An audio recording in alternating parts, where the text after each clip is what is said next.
सर्व सृष्टीचा निर्माणकर्ता परमेश्वर याच्या नावाला मान, महिमा आणि गौरव सदा सर्व काळ असो. उपासना कार्यक्रमामध्ये आपले हार्दिक स्वागत. प्रियांनो, असे म्हटले जाते की मनुष्य आणि देव यांच्यामध्ये पापाची एक मोठी दरी आहे. मनुष्य आपल्यातील पापामुळे देवाचे आशीर्वाद गमावून बसतो. पण काय हे पाप दूर होऊ शकते? काय पापाची ही दरी बुजवली जाऊ शकते? देवाला अनुसरायचे असेल तर त्याला काय आवडते, त्याला काय आवडत नाही, तो कसा बोलतो आणि वागतो, त्याची वैशिष्ट्ये आणि सवयी हे सर्व आम्हाला माहीत असायला हवे. आणि ते केवळ देवाच्या वचनांच्या द्वारे शक्य होऊ शकते. आजच्या अध्ययनात आपण दाविदाच्या आयुष्यातील काही अनपेक्षित गोष्टी पाहणार आहोत. वास्तविक पाहता दाविदाच्या जीवनातील हा अंधाराचा भाग आहे, परंतु हे देवाचे प्रगटीकरण आहे की आपण त्यातून आपल्या जीवनातील धडे शिकणार आहोत, जे खऱ्या अर्थाने चांगले आणि वाईट या दोन्ही गोष्टी प्रगट करणारे आहे. तर मग चला प्रियांनो, आपण आपल्या अध्ययनाची सुरुवात करूया. श्रोत्यांनो, ह्या दिवसांमध्ये आम्ही शमूएलाचे दुसरे पुस्तक ह्याचं अध्ययन करीत आहोत. हे पुस्तक जुन्या करारातील पुस्तक आहे. आज आम्ही 10व्या अध्यायाच्या 4 पासून पुढच्या वचनांवर विचार करणार आहोत आणि त्यानंतर 11व्या अध्याय पाहणार आहोत. 10व्या अध्यायात मी आपणाला सांगितले होते की दाविदाचे अम्मोनी आणि अरामी यांच्याशी कसे युद्ध होते ते आम्ही पाहणार आहोत. श्रोत्यांनो, आम्हाला दिसेल की ह्या लोकांना दाविदावर बिलकुल भरोसा नव्हता. जेव्हा दाविदाने मित्रत्वाची भावना ठेवून त्यांच्याशी संबंध स्थापित करण्याचा प्रयत्न केला, तेव्हा ह्या लोकांनी त्याच्याबद्दल गैरसमज करून घेतला. 4थं वचन आम्हाला सांगतं, 10वा अध्याय 4थं वचन.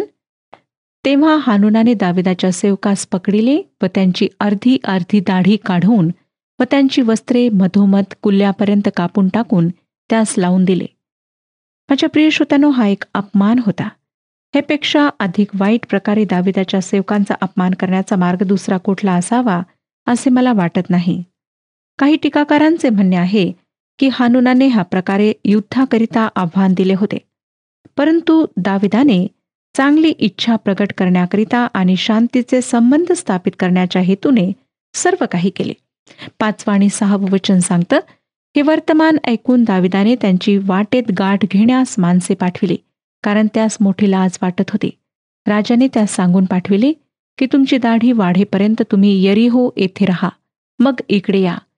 दाविदाला आपली किळस आली आहे असे अम्मोनी लोकांनी पाहिले, तेव्हा त्यांनी बेथ रहोब येथले आरामी व सोबा येथले आरामी मिळून 20,000 पायदळ, माका राजाचे 1,000 शिपाई व तोबाचे 12,000 शिपाई मोल देऊन बोलाविले.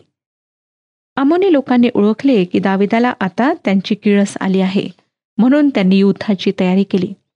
श्रोत्यांनो, इतिहासाचे पहिले पुस्तक 19 अध्याय 6वं आणि 7वं वचन ह्याविषयी आम्हाला सांगतं की दाविदाला आपली किळस आली आहे असे अम्मोनी लोकांनी पाहिले, तेव्हा हानून व अम्मोनी लोक यांनी 1,000 किक्कार रुपये पाठवून मेसोपटेमा, आराम, माका व सोबा येथून रथ व घोडेस्वार आणविले. त्यांनी 32,000 रथ, माकाचा राजा व त्याचे लोक यास मोल देऊन बोलाविले. त्यांनी येऊन मेदबा समोर छावणी दिली. अम्मोनी लोक आपापल्या नगरातून एकवट होऊन युद्धास आले. आता पुढे 7 पासून 10 वचने सांगतात, हे ऐकून दाविदाने योवाबास योद्ध्यांच्या सर्व सैन्यासह पाठविले. तेव्हा अम्मोनी लोकांनी बाहेर पडून वेशीनजीक व्यूह रचिला. इकडे सोबा व रहोब येथले आरामी आणि तोब व माका यांचे शिपाई हे निराळ्या ठिकाणी मैदानात युद्धास आले. आपल्या मागे व पुढे व्यूह रचिला आहे हे योवाबाने पाहून इस्रायल लढवयातील निवडक शिपाई घेऊन त्यास आराम्यासमोर उभे केले आणि वरकड लोक त्याने आपला भाऊ अभिषय ह्याच्या हाती दिले व त्याने अम्मोन्यांसमोर त्यांची व्यूहरचना केली. इस्रायल आता युद्धामध्ये फार अनुभवी आणि जुने झाले होते हे लक्षात घ्या. योवाबाने आपले उत्तम निवडक लोक घेतले आणि त्यांना आराम्यांसमोर उभे केले. आरामी आणि अम्मोनी यांच्यामध्ये हे सैन्य उभे झाले, जेणेकरून ह्यांचे सैन्य एकत्र येऊ नये. 18 आणि 19 वचने पुढे मी आपणाकरिता वाचत आहे. तेव्हा आरामी इस्रायलांपुढून पळून गेले आणि दाविदाने आराम्यांचे 700 रथी व 40,000 राऊत ठार केले आणि त्यांचा सेनापती शोबक यास घायाळ केले. तो तेथेच गतप्राण झाला. इस्रायलांपुढे आपण पराजित झालो आहे हे पाहून हदरेजर राजाचे जितके अंकित होते तितक्यांनी इस्रायलांशी सल्ला केला व ते त्यांचे अंकित झाले आणि अम्मोनी लोकांस इतपर सहाय्य करण्याची आराम्यास धास्ती वाटली. श्रोत्यानो, इस्रायलांचा फार मोठा विजय झाला यात काही शंका नाही. आणि ह्यात काही शंका नाही की ह्यामुळे दाविदाची एका महान राजाच्या रूपात सगळीकडे ख्याती पसरली आणि त्या दिवसाचा एक थोर महान राजा म्हणून तो मानला जाऊ लागला. आता आपण 11वा अध्याय अभ्यासणार आहोत. ह्या अध्यायामध्ये दाविदाची 2 भयंकर पापे आम्हाला पाहायला मिळतात. शमूएलाच्या दुसऱ्या पुस्तकाच्या दुसऱ्या आणि शेवटल्या भागात आम्ही आलो आहोत, ज्याला मी दाविदाचे क्लेश असे शीर्षक देत आहे. दाविदाचा विजय पहिल्या भागात आम्ही पाहिला. परमेश्वराच्या आशीर्वादाखाली दावीद ह्या पृथ्वीवरचा एक महान राजा झाला होता. तरी सुद्धा ह्या अध्यायात ज्या पापांचा वृत्तांत देण्यात आला आहे त्यामुळे दावीद परमेश्वराच्या न्यायाखाली येतो. ह्यापुढे दाविदाच्या जीवनात क्लेश आणि समस्या आम्हाला आढळतील. त्याचे जीवन बऱ्याचशा हृदयाला हलवून टाकणाऱ्या गोष्टींची शृंखला असे होईल. श्रोत्यानो, परमेश्वराच्या शत्रूंना, विरोधी लोकांना परमेश्वराची निंदा करण्यास हे पाप कारणीभूत झाले. आजपर्यंत लोक दाविदाच्या ह्या पापामुळे परमेश्वराची निंदा करतात. कामातूर आणि अश्लील असे संबोधन दाविदाकरिता ह्यामुळे वापरण्यात येते. परंतु लक्षात ठेवा की हा पुरुष परमेश्वराच्या मनासारखा होता. दाविदाच्या जीवनातील हे पाप एखाद्या बर्फाच्छादित विस्तृत मैदानावर डांबर पसरल्याप्रमाणे आणि मलाईच्या भांड्यात काळे जांभूळ असल्याप्रमाणे होते. मनुष्याचा थोरपणा विसरण्यास हे कारणीभूत होऊ शकते. लक्षात ठेवा, पाप दाविदाच्या जीवनातील एक अपवाद होता. त्याचे जीवन तशा प्रकारचे नव्हते. परमेश्वराचे पवित्र वचन दाविदाच्या पापाला लपवित नाही श्रोत्यानो, किंवा त्याच्या जीवनातील काळ्या भागावर पांढरी सफेदी लावित नाही. परमेश्वर हे म्हणत नाही की ते पाप नाही. परमेश्वर त्याने केलेल्या कृत्यांना पाप म्हणूनच संबोधणार आहे आणि दाविदाला त्याकरिता शिक्षा, ताडण आणि दंड तो देणार आहे. पहिलं वचन आम्हाला सांगतं, 11वा अध्याय पहिलं वचन, राजे लोक युद्धाच्या मोहिमेस जातात त्या समय म्हणजे वर्षारंभी दाविदाने यवामास व त्याच्याबरोबर त्याचे नौकर चाकर व सर्व इस्रायल लोक यास पाठविले. त्यांनी अमोन्यांचा संहार करून राब्बा नगरास वेढा घातला, पण दावीद येरुशलेमेसच राहिला. ही वेळ होती जेव्हा राजे लोक युद्धाकरिता जात असत. दुसऱ्या शब्दात त्या काळात राष्ट्रांकरिता हा अगदी स्वतंत्र काळ असे जेव्हा ते एकमेकांशी युद्ध करीत असत, जसे आम्ही पक्षी आणि प्राण्यांसोबत करतो. काही ऋतूत आम्ही त्यांना मारू शकतो, त्यांची शिकार करू शकतो, परंतु दुसऱ्या ऋतूत नाही. परंतु काय आजच्या आधुनिक काळातील युद्धामध्ये सुद्धा असे होत नाही काय? पावसाच्या ऋतूत व्हिएतनाममध्ये युद्ध थांबले कारण ते सर्व दलदलीमध्ये फसले होते.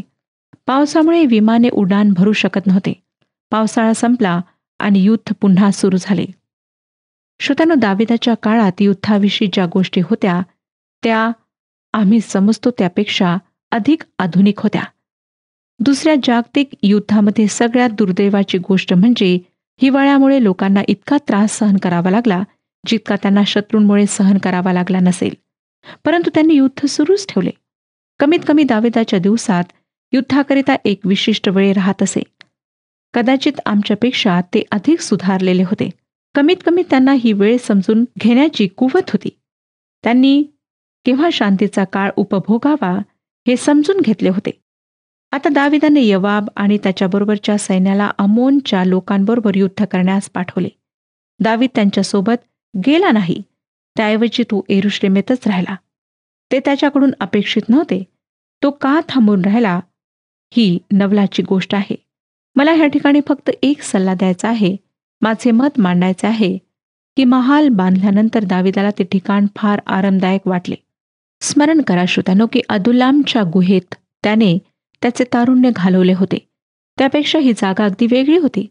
त्याचा महाल एक आयशा रामाची विलासाची आणि आरामदायक जागा होती. सियोन पर्वत सुद्धा त्याचा प्रिय होता. त्या स्थानाभोवती राहणे त्याला आवडत असे. श्रोत्यांनो, समृद्धी एक अशी गोष्ट आहे जिने अनेक लोकांना स्वतःच्या पाशात गुरफटले आहे. आमचा सर्वाधिक आरामच आमच्या देशाकरिता एक शाप ठरला आहे. दावीद अद्यापही येरुशलेममध्येच थांबून होता. ही त्याची पहिली एक भयंकर अशी चूक होती. त्याच्या माणसांसोबत त्याने युद्धामध्ये जायला हवे होते. 2 वचन सांगतं, 11 अध्याय 2 वचन. संध्याकाळच्या समयी दावीद पलंगावरून उठून राजमंदिराच्या गच्चीवर जाऊन फिरू लागला. तेव्हा एक स्त्री स्नान करीताना त्याने तेथून पाहिली. ती स्त्री दिसावयाला फार सुंदर होती. श्रोत्यांनो, त्या दिवसांमध्ये लोक घराच्या छतावर संध्याकाळच्या वेळी बसत असत. घरासमोर वरांडा किंवा अंगण राहत नसे. आज सुद्धा जुने येरुशलेम जे आहे त्या शहराची फार दाटलेली वस्ती आहे आणि घराचे वरचे छत अशी जागा आहे ज्या ठिकाणी कुटुंबातले सर्व लोक एकत्रित होतात. आपल्या महालाच्या वरच्या छतावर दावीद गेला आणि फेऱ्या मारू लागला. थोडासा उदास दिसत होता.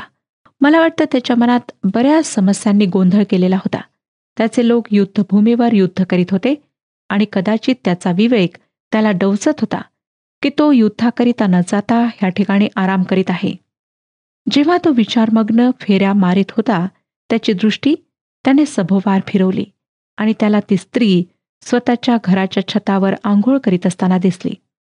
श्रोत्यांनो, ह्या सर्व गोष्टींबद्दल परमेश्वराने दाविदालाच दोष दिला.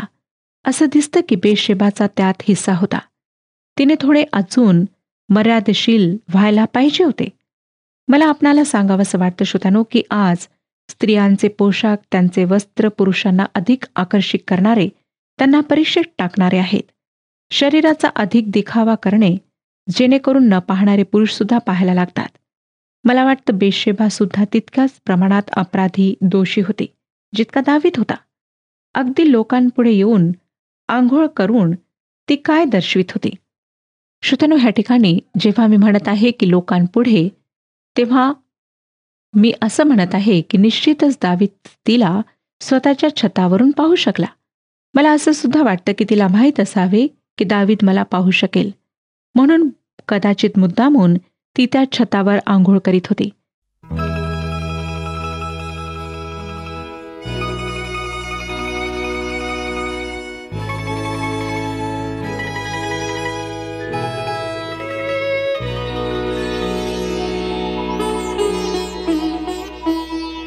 ख्रिस्ता तुझ्यावरी प्रेम वाढो, माझे तुझ्यावरी प्रेम वाढो. ख्रिस्ता तुझ्यावरी पाया मी पडते, अर्जी करीते, तुझवरी प्रेम वाढो. ख्रिस्ता तुझ्यावरी.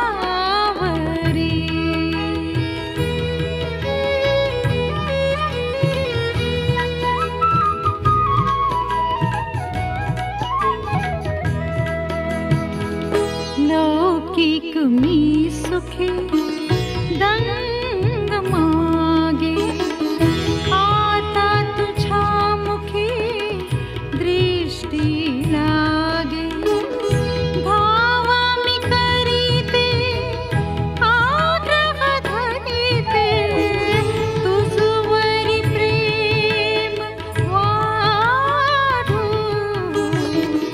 ख्रिस्ता तुझ्यावरी.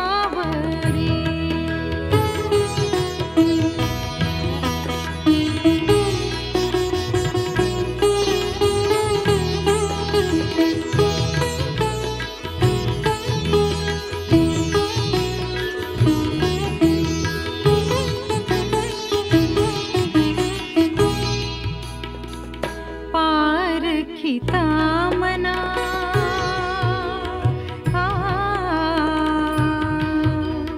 ओ,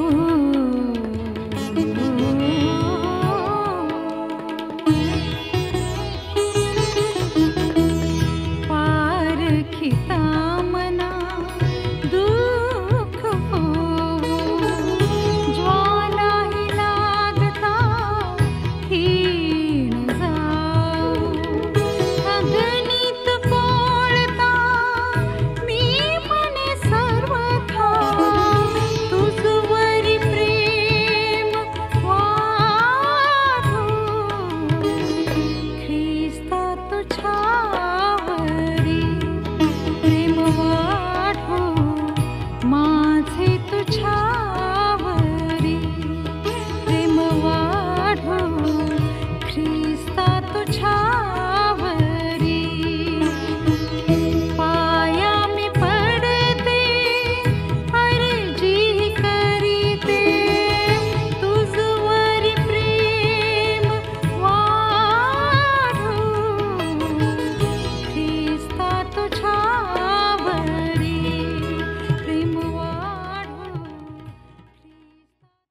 23 वचन पहा.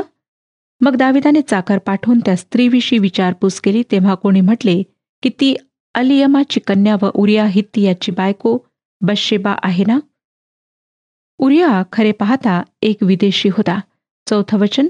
तेव्हा दाविदाने जासूत पाठवून तिला बोलवून आणले व ती दाविदाकडे आली आणि दाविदाने तिच्याशी प्रसंग केला. ती आपल्या अशुद्धतेपासून शुद्ध झाली होती. मग ती आपल्या घरी गेली. श्रोत्यानो, ही एक अमंगळ गोष्ट आहे आणि तिला फार साध्या आणि सुलभ अशा भाषेत लिहिल्या गेले आहे, जेणेकरून आम्ही त्यातला अर्थ गमावू नये. जर दावीद आपल्या लोकांबरोबर युद्धभूमीवर असता तर हे कदापि घडले नसते. जर बेशेबाने घराच्या आत आंघोळ केली असती तर हे अमंगळ कृत्य कदापि घडले नसते.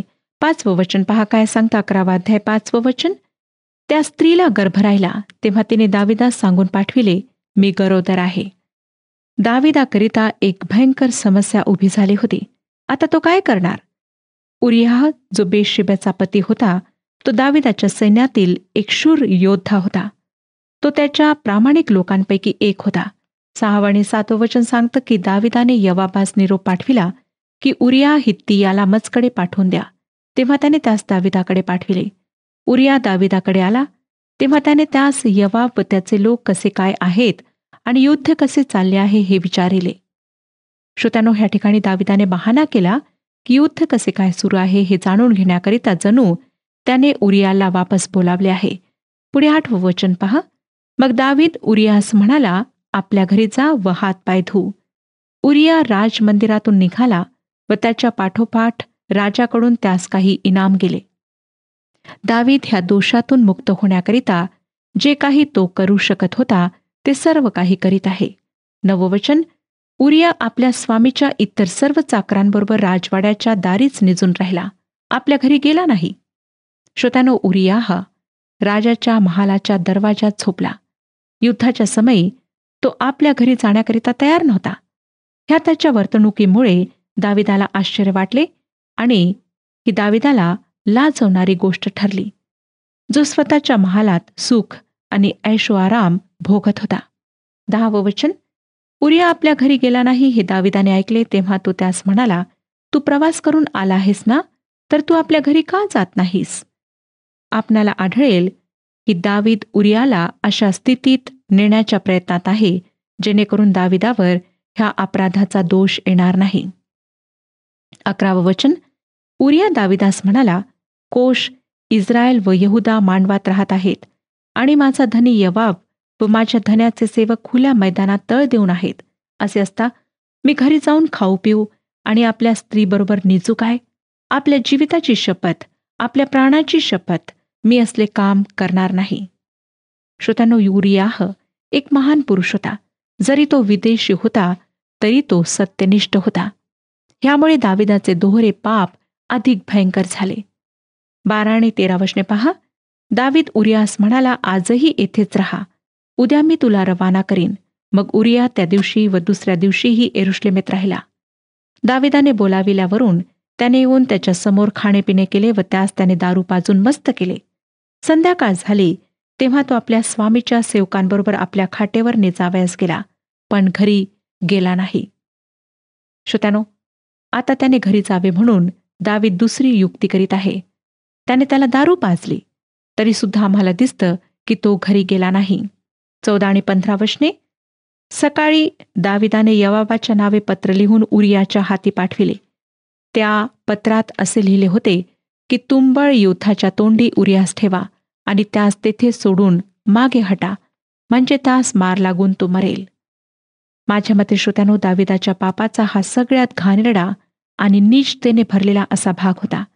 त्याने जाणून बुजून उरियाच्या खुनाची योजना तयार केली आणि हे अक्षम्य असे पाप होते. देवाच्या वचनात दाविदाने काय केले ह्याची नोंदणी केल्या गेली आहे. परमेश्वराने त्याच्या ह्या गोष्टींना झाकले नाही. परमेश्वराने ते उघड केले. ही वस्तुस्थिती आहे. दावीद अपराधी होता. 16 आणि 17 वचने. मग यवाबाने नगराची चांगली टेहळणी करून जेथे शूर योद्धे असल्याचे त्याला माहीत होते तेथे उरियास नेमिले. मग नगरातील पुरुषांनी बाहेर पडून यवाबाशी युद्ध केले. तेव्हा दाविदाच्या सेवकांपैकी काही कामास आले आणि उरिया हित्ती हाही गतप्राण झाला. श्रोत्यांनो, हे वाचून आपणाला कसं वाटत आहे? 18 ते 20 वचने पहा, पुढे काय सांगतात. मग योवाबाने जासूद पाठवून दाविदास सर्व युद्धाचा अहवाल कळविला. त्याने जासूदास आज्ञा केली की तू युद्धाची सर्व हकीकत राजास कळविल्यावर राजाचा संतापून म्हणाला की तुम्ही त्या नगराच्या एवढे जवळ जाऊन का युद्ध केले? शत्रू तटावरून बाण सोडतील हे तुम्हास ठाऊक नव्हते काय? यरुब्बेशेथाचा पुत्र अविमलेक यास कोणी मारिले? तेबेसात त्याचवर एका बायकोने कोटावरून जात्याची वरली तळी टाकून त्याचा प्राण घेतला की नाही? तर तुम्ही तटाच्या एवढे जवळ का गेला? तेव्हा त्याला तू एवढेच सांग की आपला सेवक उरिया हित्ती हाही मृत्यू पावला. तेव्हा जासूदाने जाऊन योवाबाचा सर्व निरोप निवेदन केला. जासूद दाविदास म्हणाला, ते लोक आम्हास भारी होऊन मैदानात आम्हावर चालून आले व आम्ही त्यास वेशीपर्यंत हटविले. मग तिरंदाजांनी तटावरून आपल्या सेवकांवर बाण सोडिले. राजाचे कित्येक लोक कामास आले व आपला सेवक उरिया हित्ती हाही कामास आला. दावीद त्या जासूदास म्हणाला, तू जाऊन योवाबास सांग, यावरून तू उदास होऊ नको, कारण तरवार दोन्ही पक्षांचा सारखा संहार करीते. तर तू अधिक नेटाने त्या नगराशी लढून त्यांचा विध्वंस कर. या प्रकारे तू त्यास हिंमत दे. श्रोत्यानो, दाविदाचे हे फार माधुर्यपूर्ण गोड गोड असे बोलणे होते. काय आपणाला दाविदाचे हे कृत्य पाहून त्याची लाज वाटत आहे? तो एक खरा पापी आहे. श्रोत्यानो, त्याने फार भयंकर असे कृत्य केले होते. त्याच्याशी काय करायला पाहिजे? आम्ही पाहणार आहोत की परमेश्वर त्याला शिक्षा देणार. 26 आणि 27 वचने सांगतात, आपला नवरा उरिया मृत्यू पावला आहे असे उरियाच्या स्त्रीने ऐकले तेव्हा ती नवऱ्यासाठी शोक करू लागली. तिचे सूतक संपल्यावर दाविदाने लोक पाठवून तिला आपल्या घरी बोलावून आणून ठेवून घेतले व ती त्याची स्त्री झाली. पुढे तिला पुत्र झाला. पण दाविदाने हे जे कृत्य केले त्यावरून परमेश्वराची त्याचवर इतराजी झाली. श्रोत्यानो, दाविदाने परमेश्वराला नाराज केले हे विसरू नका. हे कार्य केले जेणेकरून परमेश्वर त्याच्यावर अत्यंत नाराज झाला. तो त्याच्या पापापासून दूर होऊ शकला नाही. आतापर्यंत त्याने कितीतरी विजय प्राप्त केले होते, पण ह्यापुढे मृत्यूपर्यंत त्याला त्रास आणि क्लेश सहन करावे लागणार आहेत. मला आपणास सांगू द्या श्रोत्यानो, की तुम्ही पाप करू शकता. कोणी मला विचारले की काय ख्रिस्ती व्यक्तीने दारू प्यावी? मी म्हटले, होय, ख्रिस्ती व्यक्ती दारू पिऊ शकते. त्या व्यक्तीला धक्का बसला, परंतु नंतर त्या व्यक्तीने विचारले की काय तो त्या प्रकारे जीवन व्यतीत करू शकतो? श्रोत्यानो, तेथेच खरा प्रश्न उद्भवतो. जगातले लोक पाप करून सुद्धा त्यातच रममान होऊ शकतात, त्यातच राहू शकतात, परंतु परमेश्वराचे लोक नाहीत. परमेश्वर सैतानाच्या लेकरांना दंड देत नाही, परंतु स्वतःच्या लेकरांना दंड देतो. लक्षात ठेवा श्रोत्यानो, दावीद 50 वर्षाचा होता आणि त्यावेळी त्याच्या अनेक बायका होत्या, उपपत्नी होत्या. इतके मोठे मोठे त्याला पुत्र होते जे तरुण वयात आले होते. लोकांचं रक्षण करणे हे त्याचे कार्य होते, परंतु त्याने बथशेबाच्या पतीला युद्धात अगदी समोर ठेवून मारून टाकण्याची आज्ञा दिली. उरिया स्वतःच्या राजाला विजय मिळवून देण्याकरिता जीवापलीकडे प्रयत्न करीत होता. तो सत्यनिष्ठ होता. दावीद जो परमेश्वराच्या मनासारखा होता, त्याला स्वतःच्या मनावर नियंत्रण ठेवणे फार कठीण झाले. आज आम्ही सुद्धा ह्यापासून दूर नाही.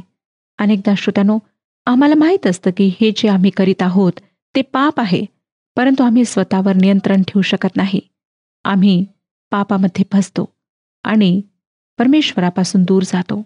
आज स्वतःच्या जीवनाचं परीक्षण करूया आणि पाहूया की काय अशा प्रकारे आम्ही परमेश्वरापासून दूर गेलेलो तो नाही.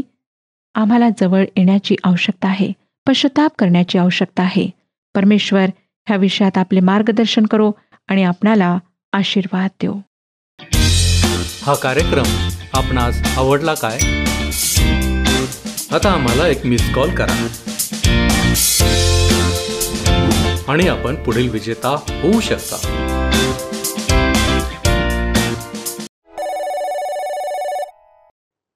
प्रियानो, देवाच्या दृष्टीतून पाप हे पापच आहे. दावीद हा देवाच्या स्वतःच्या हृदयाचा माणूस आहे असे म्हटले जाते. परंतु आम्ही कोणीही असा विचार करू नये की दावीदाने व्यभिचाराची चूक केली तर मग आपण काय करायचे. मी तुम्हाला सांगू इच्छितो की जर देवाने दाविदाला शिक्षा केली तर तो तुम्हालाही शिक्षा देईल. पवित्र शास्त्रातील ही घटना म्हणजे अशा चुकीचे समर्थन नाही, परंतु तो एक इशारा आहे. बायबलमध्ये असे म्हटले आहे की अपराधी जनांची मुळीच गय न करणारा असा आहे. तो वडिलांच्या अन्यायाबद्दल पुत्रांच्या 3ऱ्या व 4थ्या पिढीपर्यंतही समाचार घेतो. तुमच्यामुळे तुमच्या पिढीला देवाने शिक्षा करावी असे तुम्हाला वाटते का? हे आपल्यापैकी कोणालाच आवडणार नाही. परंतु तरीही आपल्यामध्ये अनेक गुप्त पापे आहेत ज्यांची आपल्याला माहिती नसते. आज आपल्याला त्या सर्व पापांसाठी पश्चाताप करण्याची गरज आहे. चला आपण सर्व समर्थ देवाच्या चरणांपाशी जाऊ. आपण प्रार्थना करू. प्रभूजी, आम्ही तुझी लेकरं या नात्याने तुझ्या चरणांपाशी आलेलो आहोत. होय परमेश्वरा, तू आमचा निर्माण करता आहेस आणि म्हणूनच प्रभूजी आम्ही तुझ्याप्रमाणे बनण्याचा आम्ही प्रयत्न करावा. परंतु बापा, आमच्यामध्ये असलेलं पाप आणि आमच्या दैनंदिन जीवनामध्ये आमच्या हातून होत असलेल्या चुका, अपराध यामुळे आम्ही तुझ्यापासून दूर जाणारे आहोत. परंतु बापा, आज जे वचन तू आमच्या समोर ठेवलंस त्याच्याद्वारे बापा आम्हाला समजलेलं आहे की आम्ही पापापासून दूर राहणं गरजेचं आहे. होय प्रभूजी, कारण आमच्या प्रत्येक पापासाठी आम्हाला शिक्षा आहे. परंतु बापा, तू आमच्यावरती दया आणि कृपा करणारा देव आहेस आणि म्हणूनच बापा ही तुझी कृपा आम्हाला प्राप्त व्हावी यासाठी आम्ही तुझ्या चरणांपाशी येतो. तू आमचा स्वीकार कर आणि आमच्यामधील सर्व पापमय गोष्टी तू काढून टाक अशी आमची आग्रहाची कळकळीची विनंती आहे. तू प्रार्थना ऐकतोस याबद्दल आम्ही तुझे आभारी आहोत.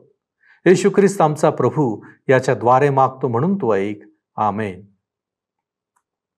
आत्म्याने दीन व्हा आणि स्वर्ग राज्याचे वाटेकरी व्हा. प्रभू आपणास सहाय्य करो.